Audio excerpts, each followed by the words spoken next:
Okay, we had to talk about Julius Randle and Anthony Edwards. Now, normally, I wait until the series is over before I actually give my breakdown and synopsis of what occurred throughout the series because in these playoffs, anything can happen. However, in this in particular series against the Timberwolves and the Thunder, it seems as if like there has been a pretty consistent and definitive theme that has gone on throughout the first 4 games, and I just can't continue to ignore and overlook it, and we have to talk about it. So, next game today or tomorrow, right? Might be today. Might be tomorrow. Game 4, Minnesota OKC, and this was certainly going to be a very interesting outing for this series. Not only because the determination of this game was going to really outline how long the series is going to be, either ending in 5 or 7 games, but more importantly, there was a lot of information that was gathered within the first 3 games that left a lot of people wondering what exactly we were going to see in Game 4. The first 2 games, we saw a lot of dominant play from the Thunder, in large part because of what they were able to produce offensively, which was spearheaded by Shea, but also due to the inconsistent showings, and matter of fact, not even inconsistent, none of the role players from Minnesota really showed up in the first 2 games, and I think that had a lot to do with the lack of scoring from a Wolves team that certainly could have done better. Game 3, Minnesota responded with a much more physical tone, which was certainly welcome. I never agreed with this idea. But it's like that, like, and I knew it was gonna come to him saying the OKC was more physical. But, like, exactly, like, I don't understand sometimes, and I know, I'm not in the league, but teams gotta know that, bro. You gotta know these niggas gonna come out more physical. Shea said it on the bench when that nigga was mic'd up. He said,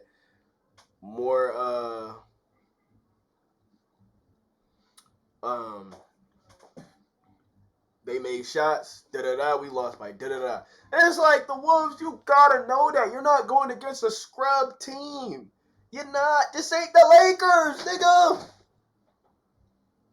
Like, they're gonna adjust. So it's like, it's just, I don't know, man. That Minnesota card to play after the first 2 losses was complaining about the level of physicality from OKC and the inconsistent reffing, because truth be told, Minnesota, in my opinion, is at their best when they also play physical as well. So meeting that physicality early on really resulted in not only easy points in transition, but also something that OKC, it took them a little bit too long to address early on in that game, and they end up getting blown out. Which then brings us to Game 4, and because of the outcome of Game 3, I thought there was going to be a consistent pattern from Game 3 over to Game 4 in hopes that Minnesota was going to be competitive and potentially pull off the win and tie the series 2-2. And to be fair to most of the players out there that play for the Wolves, in all honesty, a lot of that did happen. It's the reason why they scored 126 points against this Thunder's defense. It's the reason why they ended up recording more rebounds, assists, shot better from the field, the free throw line, scored more points in transition and in the paint. You would assume that this was a game that they were going to win, but no, they end up losing to the Thunder 128-126. And what makes it even harder to fathom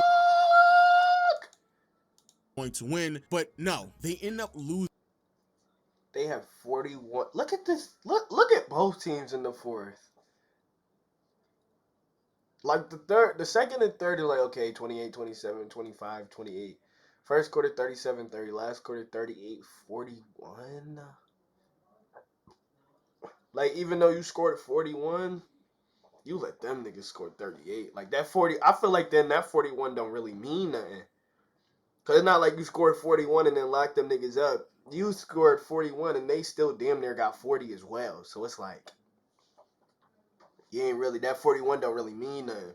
Losing to the Thunder 128-126. And what makes it even harder to fathom this loss is that the way they got to 126 isn't because of their best 2 players, it's because of the supporting cast members that were inconsistent in the first 2 games. Jaden McDaniels scores 22 points, records 4 rebounds, 4 steals, and shoots 60% from the field and 50% from behind the arc. Coming off of the bench, both Dante and Nikhil have struggled all postseason long, but tonight they answered the call. 21 points for Dante, shooting 64% from the field, 63% from behind the arc, 23 points from Nikhil, probably his best performance in his postseason career. Going along with those 23 points, he also recorded 6 assists, 2 steals, and I ain't gonna lie though, the game today, y'all gotta play like this again.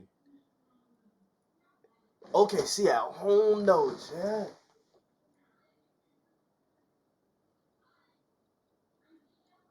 If the Wolves could somehow some way, just thug this one out. Just thug it out. It's gonna be this might be their hardest game of the season.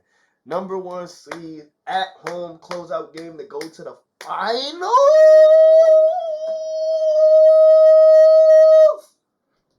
Bro. You feel like they're not closing it? I don't know. I hope. Bro. Them niggas might just spawn out of nowhere and play like I don't know, bruh. Them niggas, I don't know. It could go one or two ways. Niggas could come out ass, or niggas could come out like I'm dead ready to go to the finals. Like it's either one or the other, no in between. Damn. At home too, I didn't even think about that. I want to see. That's what I'm saying. I kind of don't want this series to be like if it go to 7 and then whatever happens happens. But and 5, not in 5, not in 5, not in 5.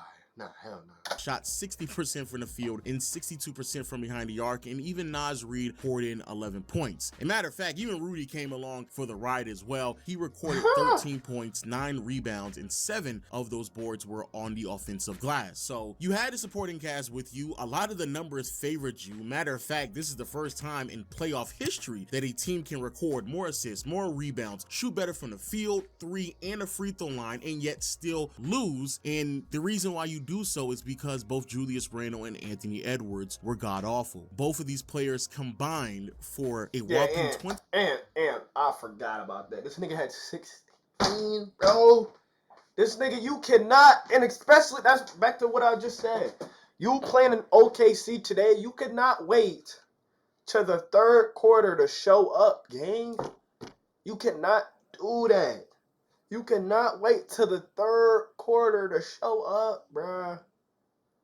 No, bruh. No, bruh. No, bruh. No, bruh. No. 21 points, not 21 apiece. No, Randle with 5 points, Anthony Edwards with 16. Both of them shot below 40% from the field. They combined 1 for 10 from behind the arc, and they were responsible for 10 of the 21 turnovers that Minnesota recorded last night. So what were the consistent themes, and what exactly did we see out of these two players that have been a detriment not only in this series but also in series past throughout this era of Minnesota basketball? Well, for starters, Julius Randle was bad, terrible, horrifically embarrassing, awful. And quite frankly, it makes a lot of sense why Chris Finch, for the second time in this series, deemed it necessary to pull him off the floor in late game situations. He finishes tonight with 5 points, 7 rebounds, 3 assists, turning the ball over 5 times, and shot a whopping 1 for 7 from the field, 0 for 3 from behind the arc, and only got to the free throw line 4 times. And yet, that stat line, as bad as it is, still does not do any justice to how hard it was to rewatch this game, possession by possession, from Julius Randle. Now, you may be wondering, well, Lo, when someone goes out there and only records 5 points and shoots 1 for 7 from the field, I'm assuming it's already a bad game. How could it be worse? And the reason for this is because there are so many possessions that do not show up in the Pacers gonna go to 6 or 7. Yeah. Pacers ain't closing that in 5.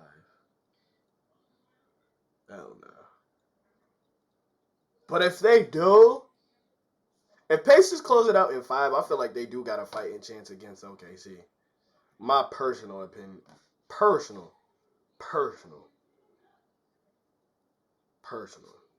Because OKC is not sweeping the Pacers. They are not sweeping the Pacers. Promise, they're not sweeping the Pacers. A box score that resulted in a negative outcome, and it's due to what Julius Randle was producing or not producing. And the easiest way for me to outline this is that for whatever reason, the second time in the series, Julius Randle deems it necessary for him to start backing down and wrestling with Lou Dort, J-Dub, and Alex Caruso. He's a fucking Why? nut job. Why are you doing that? Why is it that you deem it necessary to believe that it's an advantage for you to bang down low with those 3 players? It makes no sense. Way too many times was the entire offensive flow completely disrupted because Julius Randle thought that, hey, if I'm backing down Caruso, maybe something's going to happen. Nothing happens. Defense just sits there. No one shifts. He throws a grenade to his teammate, forces them to chuck up a shot. Less than 5 seconds left to go in the shot clock. Same thing happens even when a double may be sent. They're sitting there banging down low. Double gets sent. He throws a terrible pass to another teammate. Damn. He was getting boxed, gang. Like, simply boxed.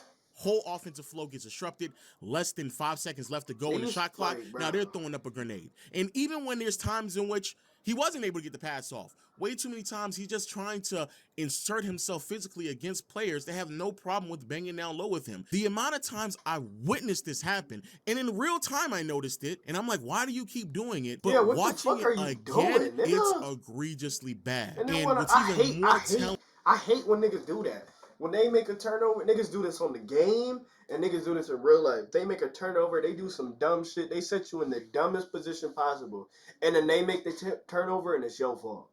Niggas do that on the game and in real life.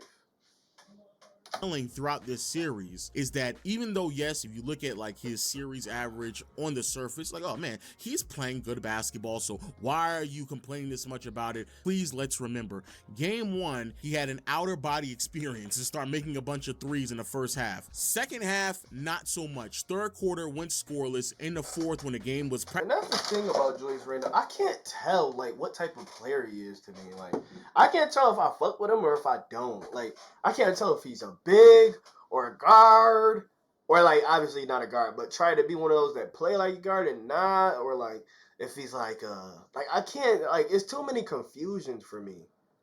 And watching these clips just piss me off even more, bro. Like, you're one of those players that's either good or ass. There's no like, oh, he started off bad, turned it around. Like, it's either one or the other, bro. Cause like, what the fuck are you doing? Practically already decided. But then when he playing good, it's like, okay, Julius. 4 of those 8 points were some pivotal points, but more or less in that second half, nothing. Second game, terrible. Straight bad, and that's when Chris Finch probably realized, hey, if I take him off the floor, we actually look significantly better. Game 3, I give him credit, he actually played really, really well. But here we are again, where Chris Finch is realizing, hey, I take Randle off the floor, we're able to score 41 points in the fourth quarter, and that's telling. Now, on to Anthony Edwards. The reason why I'm not going to be as critical on that I was on Julius Randle has a lot to just do with the fact that how OKC is defending both players and how both players are responding to said defense. Randle is sitting there putting himself in compromising situations, and instead of actually making certain reads, continuously making the same mistake over and over and over again, and inserting himself into situations that he doesn't have to be in. Anthony Edwards, not as much, because it's way more dedication from the Oklahoma City Thunder's defense to leverage his weaknesses against him to make it more difficult for him to get off, and then everyone else to get open opportunities. So heading into the fourth quarter, not only in the timeline, but even in the broadcast, the ongoing theme was Ant isn't taking enough shots. The first half of basketball, Ant only took 2 shots. Then in the third quarter, I believe Ant took... Why?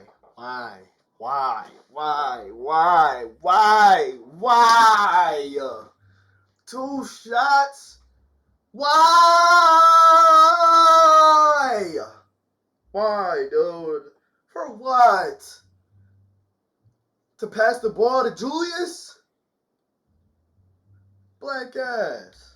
Took 4 or 5 shots, but one of those shots really don't matter because they were at the end of the quarter. He just like took a heave. So really he was heading into the fourth quarter only attempting like 6 shots throughout the entire game. And this was also a conversation earlier in the series as well, that Ant just needs to be more assertive and needs to push himself out there. And I have always been an advocate of players not falling for that malarkey, because it just depends on how teams are defending you. And if you watch this series, you can very clearly see the way that they were defending Anthony Edwards was to stop him by any means necessary. The best example of this, I believe, was in the second or third quarter, where Ant comes off a screen from Rudy Gobert, and Casey does really good screen navigation, but as soon as Ant believes he has an angle, he almost like winds up for a drive, and not 1, not 2, not 3, not 4, but all 5 players all shift in response to Anthony. You see that?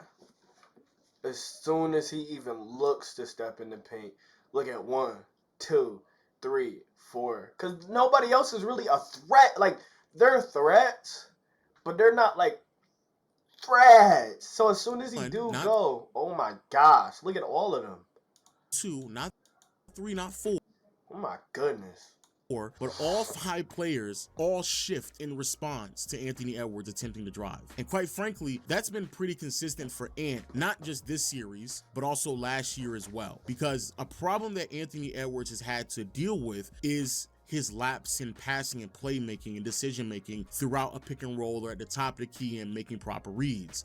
Now, I give all the praise in the world for Ant, because where he was at last year to where we are right now, major improvements. But when you're dealing with a team of this caliber defensively, you have to be much more prepared to make proper reads rather than trying to just beat them with your athleticism or shoot your way into a game. And I think that's what ended up happening in the fourth quarter. And in all honesty, Chris Finch is just way too comfortable allowing Ant to just operate at the top of the key and pick and roll. And it's very clear that's not. You think this offseason this nigga getting fired if they lose? Finch?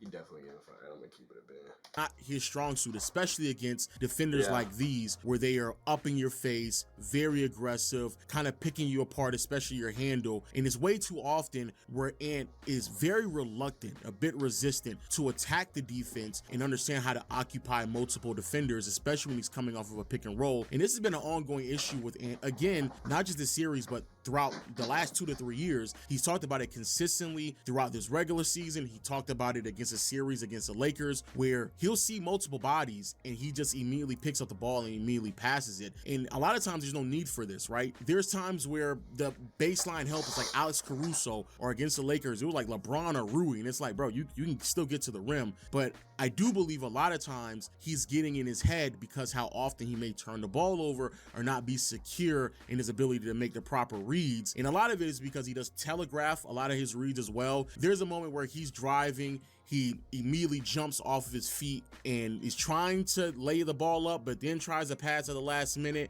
And Caruso is basically covering both grounds when he leaps up vertically and forces a turnover. There's another time where he's trying to drive, collapse, and kick out to the corner shooter, but he telegraphs this so much so that J-Dub immediately knows what he's trying to do and shoots right over to, I think it was J-Mac over in the corner, which then Anthony Edwards off his feet get hung up and he tries to just dump it in to Julius Randle, where Randle then foolishly goes up on Chet. But a lot of that just stems from the fact that Anthony Edwards just doesn't feel comfortable in those situations, rather than when he's getting screens off ball or multiple bodies setting screens for him and he's able to move with some momentum. DHOs also work out really well for him as well, but effectively him working with a head of steam in action instead of trying to gather that head of steam off of the dribble, him getting that type of momentum in his favor before he even touches the ball is way more favorable, not only for him but also the rest of his teammates, because he's able to shift the defense way more, attack the basket, and then make way easier reads than he was before. But what I didn't like is in that fourth quarter, I believe Ant just fell for the trap, and I call it the MJ gimmick, and a lot of people on Twitter got upset at me for that. But what I consider to be the MJ gimmick is this idea that you hear Stephen A. Smith or other people who are analysts say that, oh, you need to give me 40,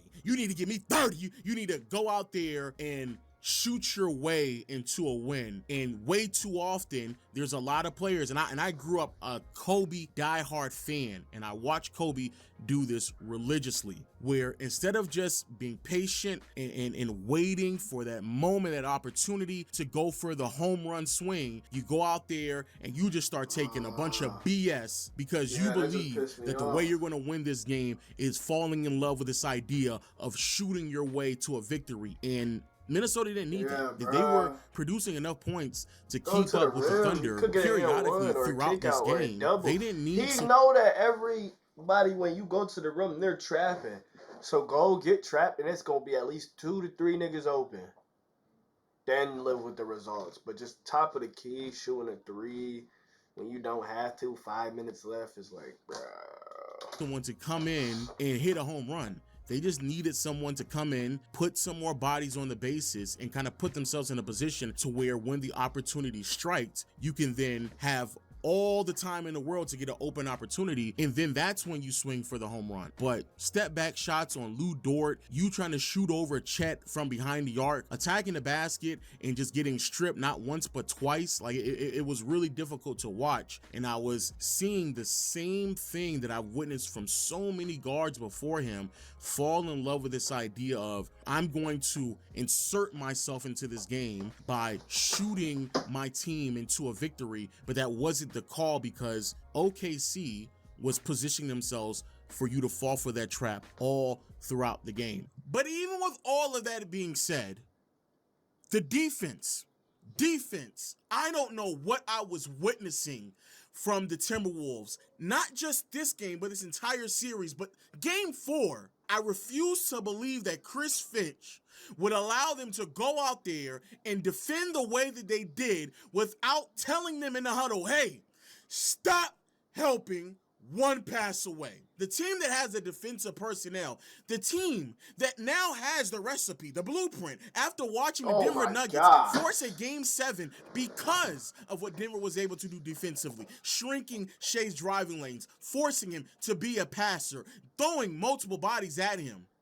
Like he not gonna dime a nigga. And yet I'm watching Minnesota for the 3rd game in 4 attempts, flat out just allow Shea to go one-on-one. Barely run a zone. And then even when they do shift and send some type of help, they are sending it pass away. Shout out to Shea. Shout out to J-Dub. Shout out to Chet. They played amazing. They made their shots. They did what they were supposed to do. But damn, I mean, when they're wide open, I mean, well, why not? Why not? Literally, when you're, these are practice for whatever shots reason, against the number 1 team. With Rudy Gobert on Shea, I mean, hell, why not? Why not? Why not have a crazy game? Why not go crazy? Why not have 40 points? Why not have 30? Why not have 20? Easy, why not shoot crazy from 3? And what's even worse is that they could have shot even better. And oh yes. And they're going home. They're going home, chat, with this momentum, man. They're going home with this momentum, bro. Before I wrap this video, Julius Randle, because there's certain things that may have schematically been wrong defensively, but then there's other things where it's just flat out effort. Julius Randle defensively was somehow worse than he was offensively. There were stretches where Shea's off the floor.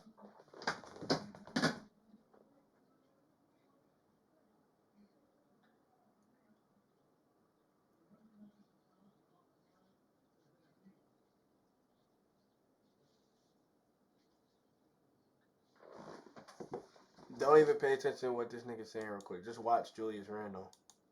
But then there's other things where it's just flat out effort. Julius Randle defensively was somehow worse than he was offensively.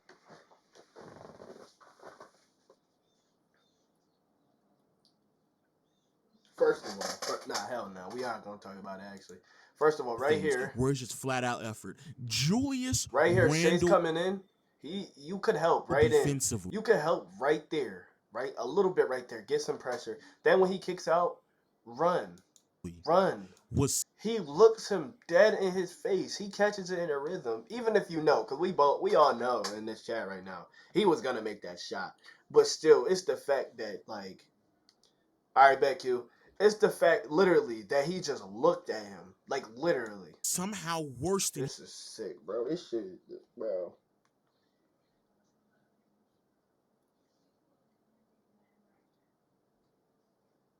Yeah, this is why I could never be a coach, nigga.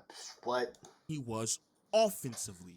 There were I'm calling the GM right after this shit. I'm calling the GM right after. Yo, Julius Randle, do not offer him nothing. Offer him the door. Open the door for him and let him walk out. Offer him a cookie, a gift card to Olive Garden or some shit. Get him the fuck out of there. What is he doing, man? Here, Shea's off the floor. J-Dub's not even interacting in the set. And Julius Randle's playing defense as if like it was his first time playing basketball. Just losing whoever he was attempting to defend over and over and over again. Julius Foulius was on full display last night, and it was terrible. Awful. Terrible. Awful. And it's sad that Chris Finch and his adjustment to be made to address this is to basically bench him. And they've now shown he is good and he don't fit. I get that. No, Q, I get that. I get what you're saying. But there's no excuse for this. Where is it?